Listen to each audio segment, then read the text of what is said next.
অবশেষে সেই আলোচিত সাবেক বিচারপতি মানিক গ্রেপ্তার।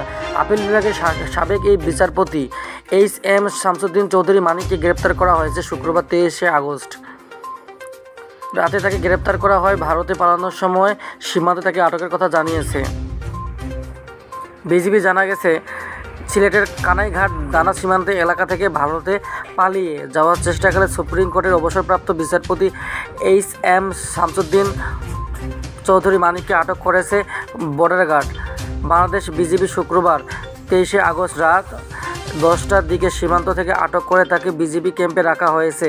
এদিকে বিএনপির প্রতিষ্ঠাতা ও সাবেক রাষ্ট্রপতি জিয়াউর রহমান সম্পর্কে আপত্তিকর মন্তব্য করার সাবেক বিচারপতি মানিকের বিরুদ্ধে নোয়াখালী আদালতে মামলা করা হয়েছে।